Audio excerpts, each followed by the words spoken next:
A chuva caía como lágrimas de unção enciumado sobre as ruas empedradas da Ribeira, em Porto, quando Ana irrompeu pela porta da pequena loja de vinhos, o coração batendo como o sino da Torre dos Clérigos ao meio-dia.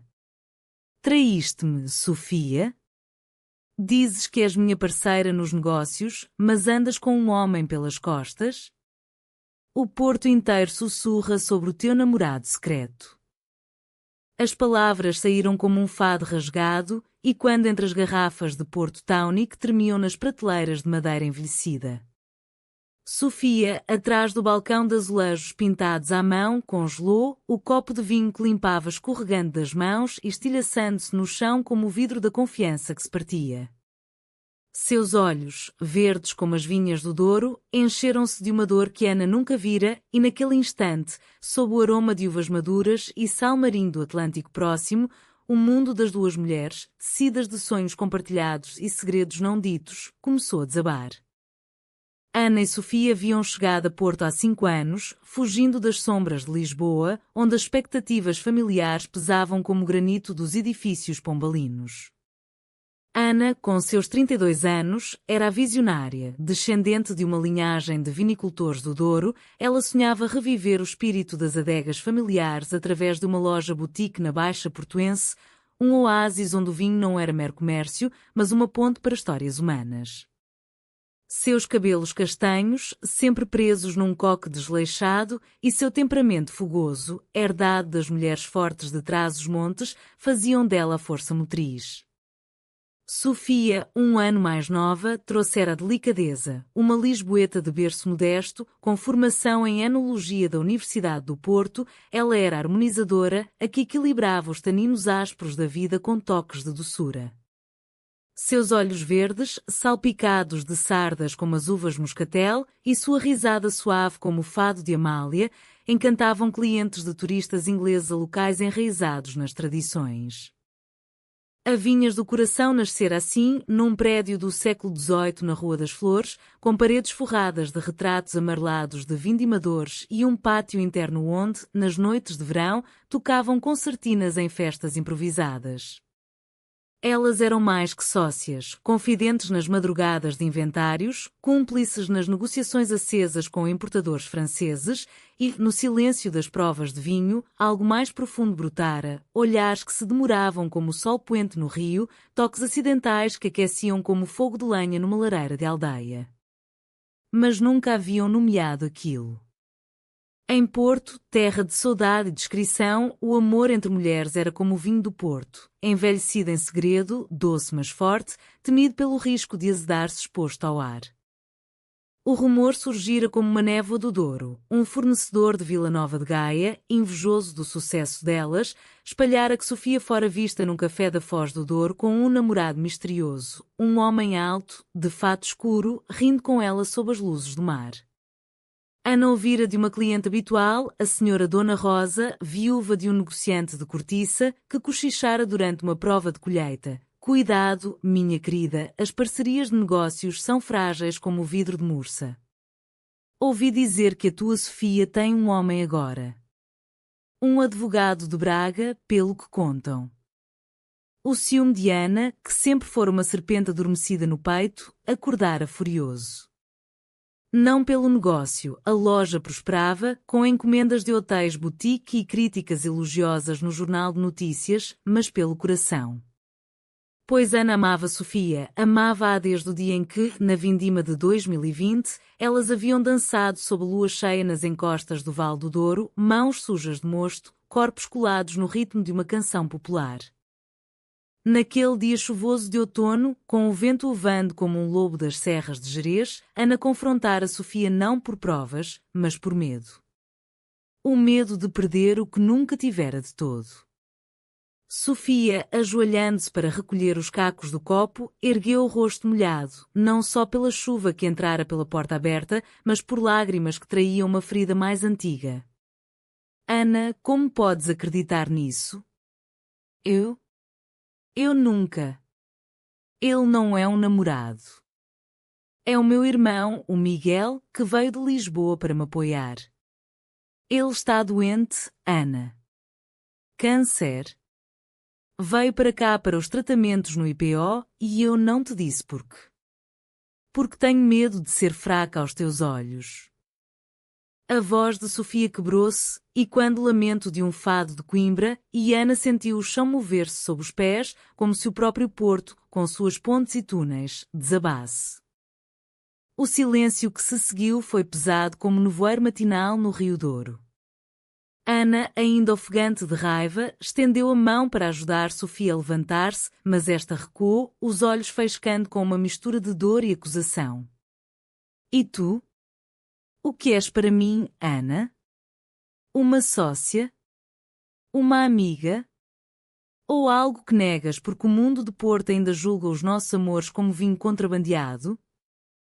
As palavras de Sofia foram um soco no estômago de Ana, revelando o abismo que o rumor falso abrira.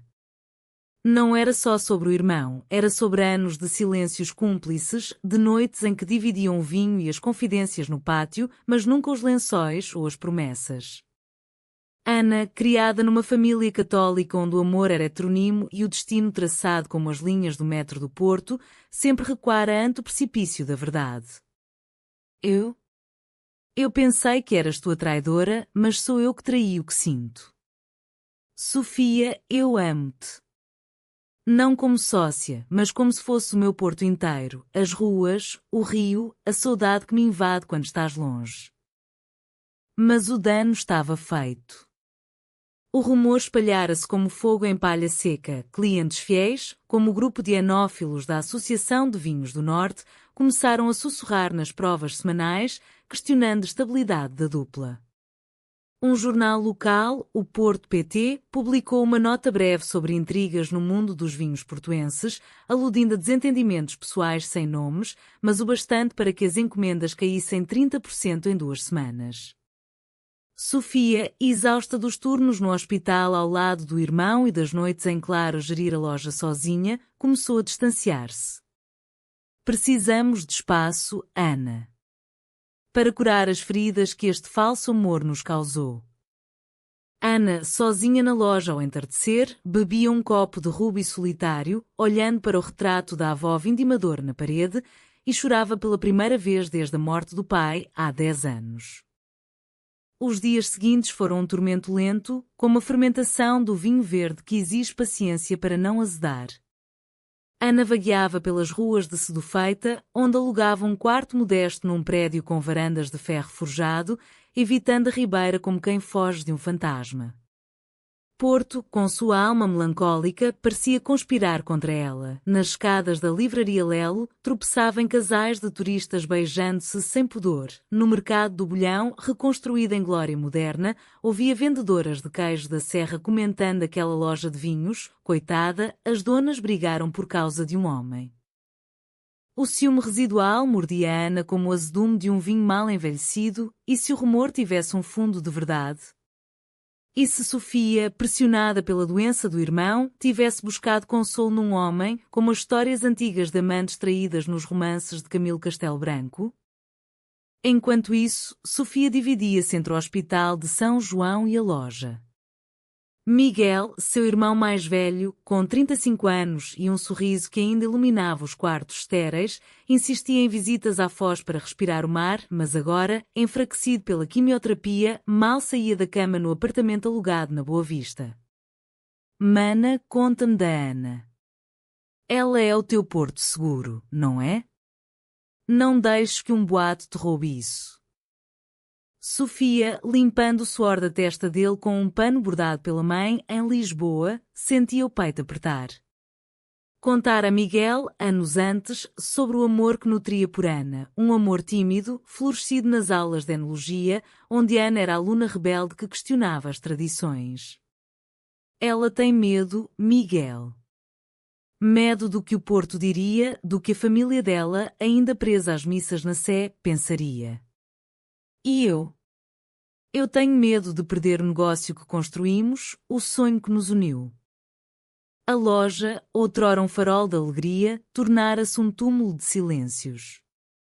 As prateleiras de garrafas de moscatel de Setúbal e tinto do Alentejo acumulavam poeira. As sessões de fado ao vivo, com a voz rouca de uma fadista local chamada Inês, foram canceladas por falta de público. Ana aparecia só para os inventários matinais, trocando poucas palavras com Sofia, olhares que doíam como sal em ferida aberta. Num desses dias, durante uma entrega de caixas de vinho branco do Minho, Ana encontrou uma carta amassada no bolso de Sofia, uma nota de um médico, confirmando o agravamento de Miguel. O pânico invadiu-a, porque Sofia não partilhara isso. A traição do rumor fundia-se agora com a traição do segredo, e Ana, num impulso, largou as caixas e correu para o hospital, o coração galopando como um cavalo selvagem nas praias de Matosinhos. Chegando ao quarto de Miguel, ofegante e molhada pela garoa fina, Ana encontrou Sofia aninhada ao lado da cama, cantando baixinho uma cantiga de ninar alentejana que a mãe lhes ensinara. Miguel, pálido mas sereno, ergueu o olhar. Ana, a minha salvadora de vinhas. Senta-te, por favor. A Sofia precisa de ti mais do que nunca. As palavras dele, fracas mas firmes como o carvalho das barricas, desarmaram Ana. Sentou-se, pegando na mão de Sofia, que tremia. Perdoa-me, Sofia. O rumor. Ele ceifou a minha confiança, mas foi o meu medo que o plantou. Eu amo-te, e isso assusta-me mais que qualquer doença. Lágrimas caíram, misturando-se ao cheiro de antisséptico e ao buquê distante de vinho que Ana sempre carregava na pele. Sofia, virando-se, encostou a testa a Diana. E eu a ti, desde o primeiro gole de vinho que provamos juntas. Mas o amor, como o porto, exige coragem para atravessar as pontes. Naquele quarto, sob o zumbido suave das máquinas, elas falaram pela primeira vez sem máscaras, das noites em que Sofia sonhava com um futuro onde podiam caminhar de mãos dadas pela Avenida dos Aliados. Diana, que via em Sofia a cura para a solidão herdada da avó, viúva 2 vezes. Miguel sorriu, murmurando: beijem-se, irmãs de alma. A vida é curta como um vinho jovem. E elas beijaram-se, não com paixão devoradora, mas com a ternura de quem redescobre um tesouro perdido, lábios roçando como folhas de videira ao vento. Mas o conflito não terminara. Ao voltarem à loja, o rumor evoluíra. Um fornecedor rival, o Sr. Barros de Gaia, usara a crise interna para roubar clientes, oferecendo descontos e espalhando calúnias em jantares de enófilos na Caves de Vinho do Porto. A loja enfrentava falência iminente e a confiança entre elas, embora renascida, era frágil como cristal de Valbon. Ana propôs uma reconciliação pública, uma prova de vinhos temática, saudade e redenção, convidando a comunidade para provar não só o néctar, mas a história delas. Sofia hesitou: e se nos expusermos demais? Porto ama os segredos. Mas Ana, com o fogo transmontano nos olhos, insistiu: o amor verdadeiro é como o vinho do Porto, envelhece melhor à luz do dia. A preparação para o evento consumiu-as como uma vindima acelerada.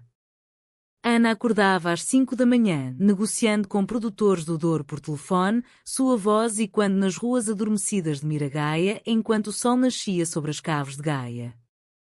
Sofia, entre visitas ao hospital, decorava o pátio com guirlandas de era e lanternas de papel que evocavam as festas de São João, quando Porto se ilumina de fogueiras e sardinha assada. Elas trabalhavam lado a lado, mãos roçando ao arrumar mesas de carvalho, e nesses toques, o romance florescia devagar, um sussurro sobre o aroma de uma alvazia, um olhar cúmplice ao som de uma concertina distante.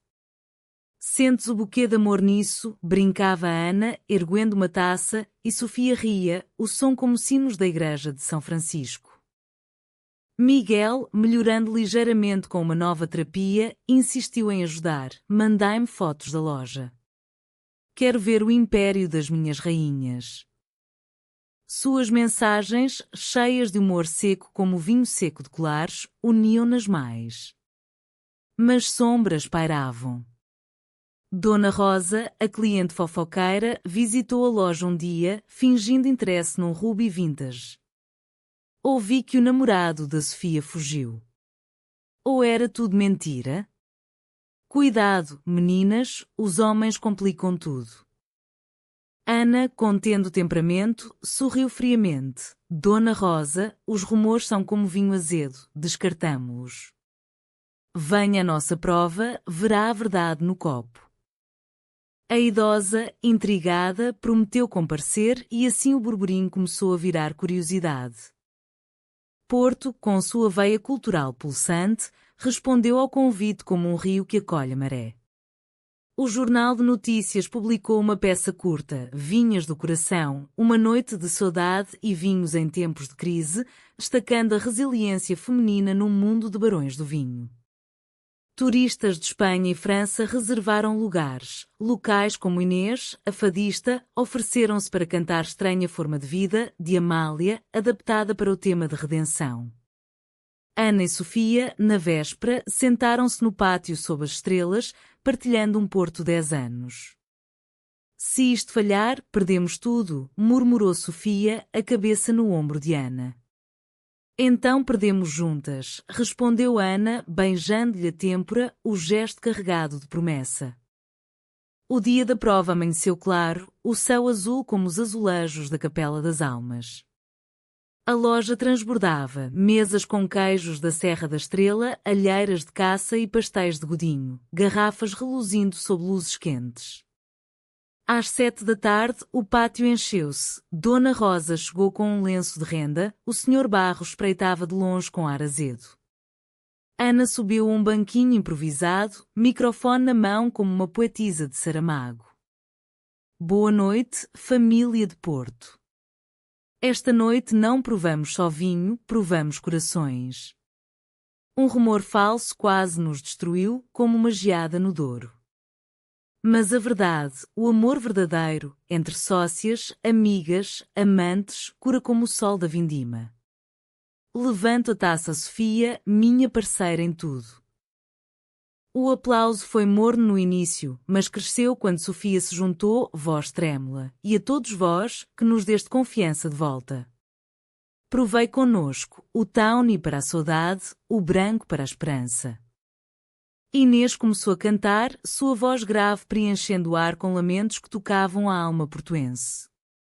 Casais dançaram devagar, mãos entrelaçadas, Dona Rosa aproximou-se, lágrimas nos olhos. Perdoem esta velha tola. O vosso amor é mais puro que o vinho de honra. Até Barros, envergonhado, comprou uma caixa, murmurando desculpas. Naquela noite, com a loja vazia e o Rio Douro brilhando lá embaixo, Ana e Sofia fecharam a porta, virando-se uma para a outra. Conseguimos, sussurrou Sofia. Não, nós conseguimos, corrigiu Ana, puxando-a para um abraço que se tornou beijo, profundo, como um envelhecimento em carvalho americano, prometendo anos de doçura. Mas o triunfo era frágil, Miguel piorara de novo, e o negócio, embora salvo, exigia mais. O inverno caiu sobre Porto como um manto de xisto, com ventos do norte que o levavam pelas gárgulas da Sé e geadas que cristalizavam as videiras adormecidas no Douro.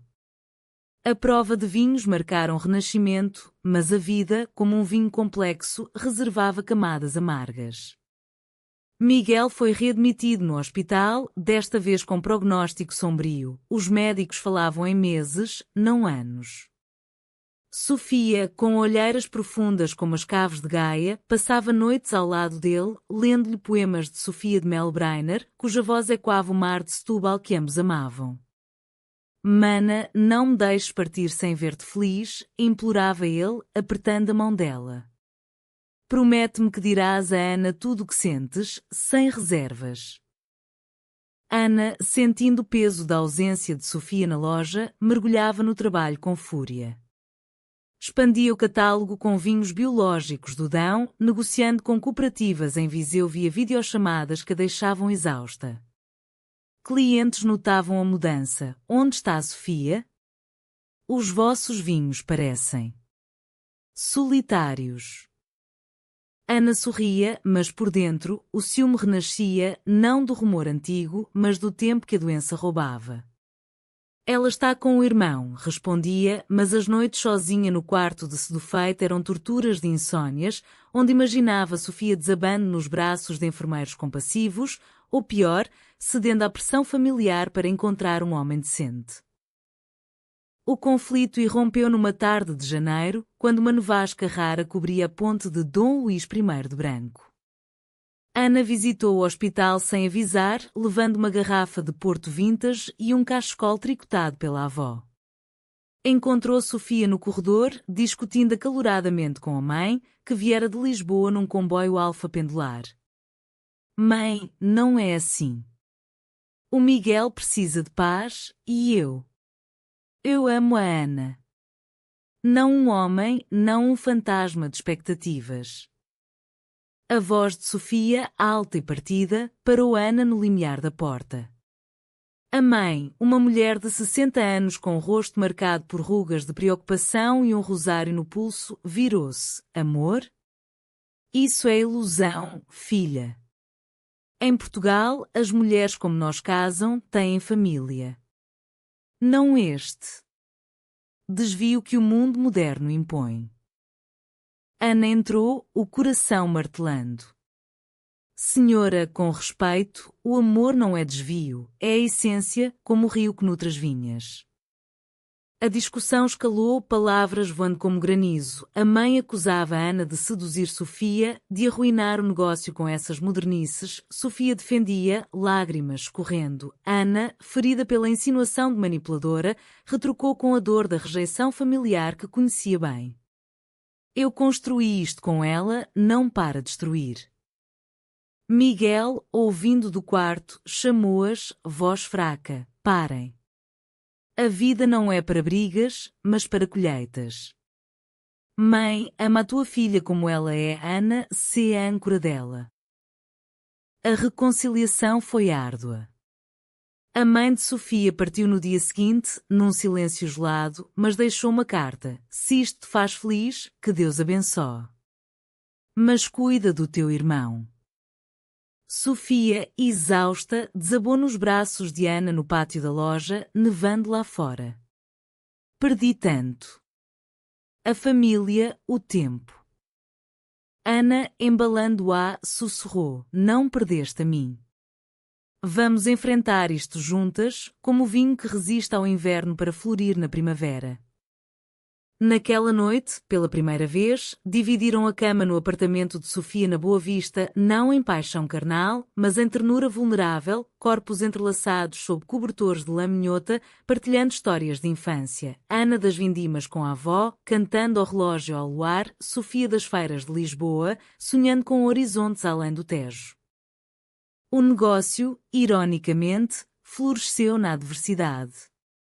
A história da dupla resiliente espalhou-se nas redes sociais portuenses, com influencers de vinho promovendo a loja como o coração que ergue do Porto.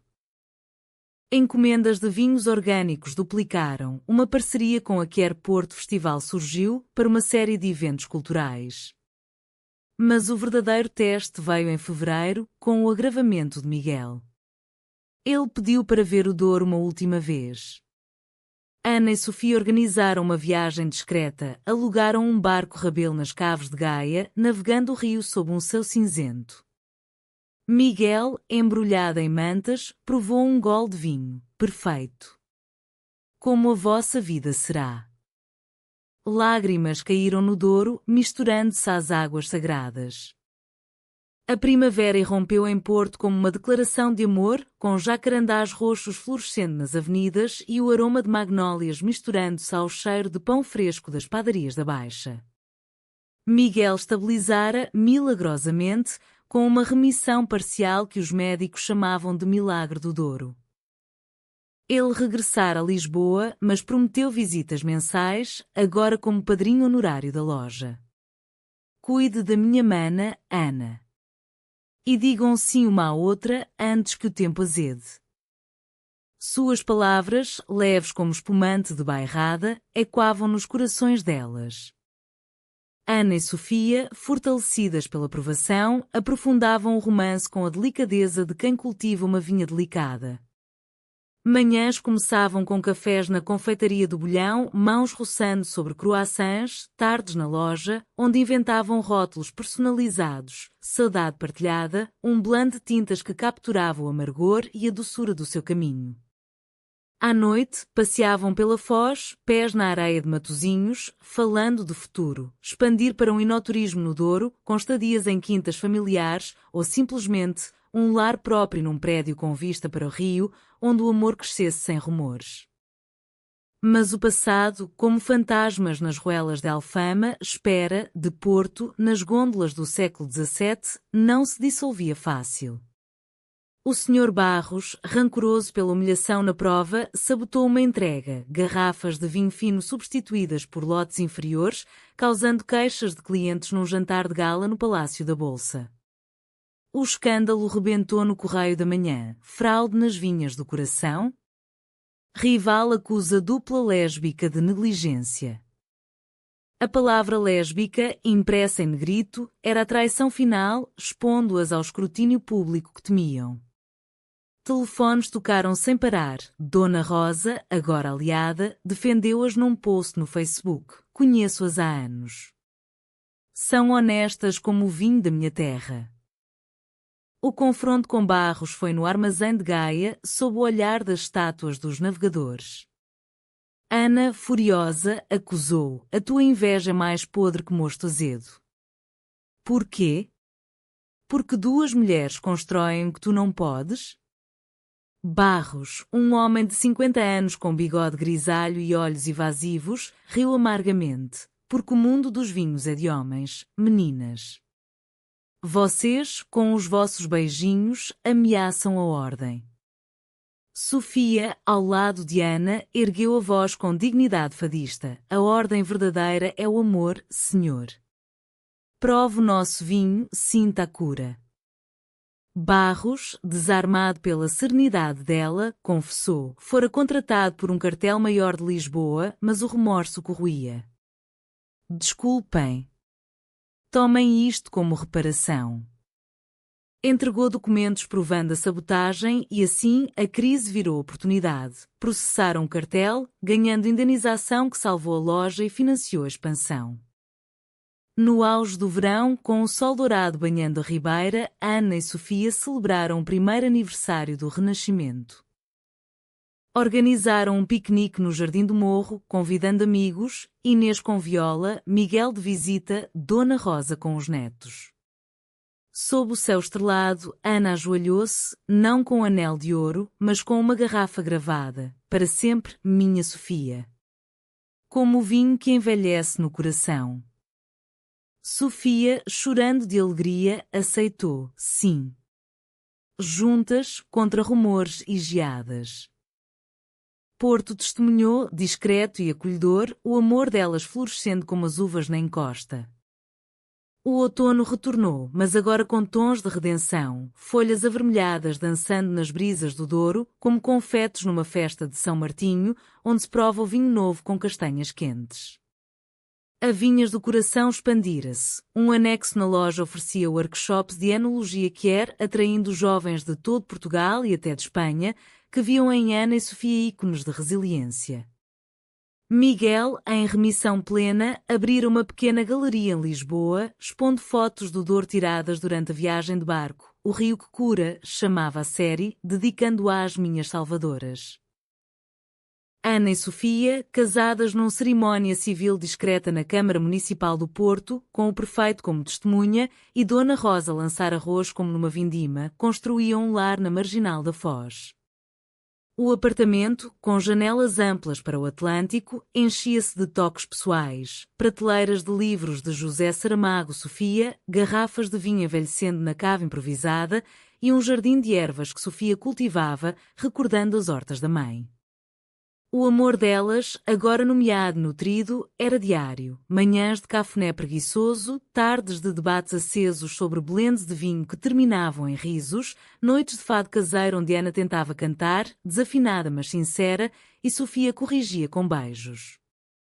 Não faltaram provações menores, discussões sobre finanças, quando uma seca no Alentejo encareceu os tintos, ou visitas familiares tensas, com a mãe de Sofia aprendendo devagar a aceitar, trazendo finalmente um prato de bacalhau à brás como trégua. Mas cada obstáculo fortalecia-as, como o carvalho resiste ao vendaval. Ana, outrora temida pela impulsividade, aprender a paciência com Sofia, Sofia, a harmonizadora, ganhar a voz para reclamar espaço. Somos como um bom vinho, equilíbrio de taninos e fruta, brincava Sofia, e Ana respondia, e doçura eterna.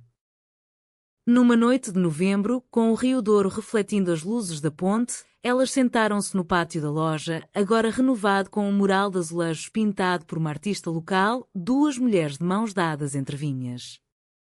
Provavam um Porto 20 anos, o melhor que tinham. Lembras-te do rumor que quase nos destruiu? Perguntou Ana, traçando círculos no dorso da mão de Sofia. Sim. Mas ele revelou o que importava, os nossos sentimentos reais. Sofia inclinou-se, beijando-a suavemente. E curou as feridas, como o tempo cura o vinho. Porto, eterna cidade de pontes e saudades, abençoava-as. Num mundo de falsos rumores, o amor verdadeiro, humano, vulnerável, enraizado na terra portuguesa, provara ser a colheita mais doce.